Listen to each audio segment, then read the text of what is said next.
Bonjour à tous. Alors aujourd'hui, on va voir 3 conseils pour réussir votre mémoire CAFDES. Donc mémoire CAFDES, donc certificat d'aptitude aux fonctions de directeur d'établissement d'intervention sociale. Donc 3 conseils clés que je peux vous donner par rapport à ce type de mémoire. Tout d'abord concernant la revue littérature. Donc ça c'est un conseil qui est propre à tout mémoire, mais étant donné le niveau d'études, puisque vous êtes sur un niveau Bac+5, on sera particulièrement regardant sur cette question-là. Donc, pour ce qui concerne la partie revue littérature, il vous faudra au minimum 20 références académiques, donc 20 sources académiques, c'est-à-dire académiques, des sources que vous avez puisées dans des articles scientifiques, dans des ouvrages, dans des livres, dans des articles de recherche, et ces articles de recherche et ces sources académiques, vous avez plusieurs bibliothèques en ligne de qualité qui vous permettent de les identifier, notamment Google Scholar qui est très bien.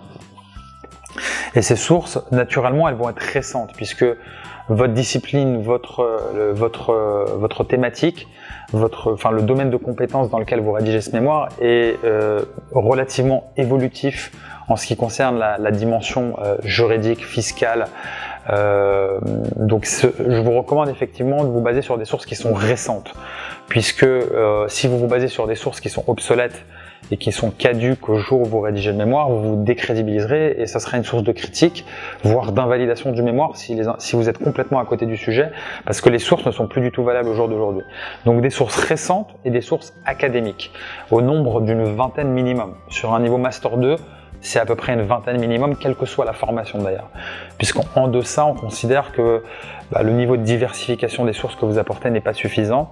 Vous ne confrontez pas assez la littérature, vous ne confrontez pas assez les différents auteurs, les différentes perspectives par rapport au sujet, par rapport au concept de la littérature. Deuxième conseil clé que je peux vous donner, c'est de vous baser en ce qui concerne la partie empirique sur des entretiens, idéalement non directifs ou semi-directifs, pour laisser un maximum de marge de manœuvre aux répondants, pour apporter des informations clés, des éléments clés qui vous permettront d'apporter un maximum de valeur à la structure. Si vous laissez un maximum de marge de manœuvre aux répondants, vous ne vous fermez pas de porte et vous pouvez découvrir de nouvelles idées, de nouvelles recommandations qui pourront être très utiles pour la structure dans laquelle vous exercez. Donc on laisse un maximum de marge aux répondants et on a une démarche à ce moment-là qui est véritablement la plus exploratoire possible. Troisième conseil qui est, je dirais, également universel, mais qui sera d'autant plus valorisé sur ce type de mémoire professionnelle, ça sera de faire prévalider votre mémoire par votre tuteur. Si vous prévalidez votre mémoire par votre tuteur, vous en sécurisez la validation, vous vous mettez d'accord en amont, vous avez un point de vue contradictoire qui est celui de votre tuteur. S'il y a de la valeur à ajouter, des choses à corriger, à remanier, vous le faites en amont du dépôt. Vous n'attendez pas de déposer et vous court-circuitez votre tuteur, ce qui est en fait une des pires erreurs que vous pouvez faire.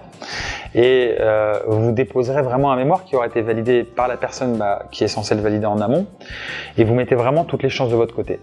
Voilà, j'espère que cette vidéo va vous aider à rédiger votre mémoire CAFDES et je vous souhaite bon courage pour la rédaction de votre mémoire.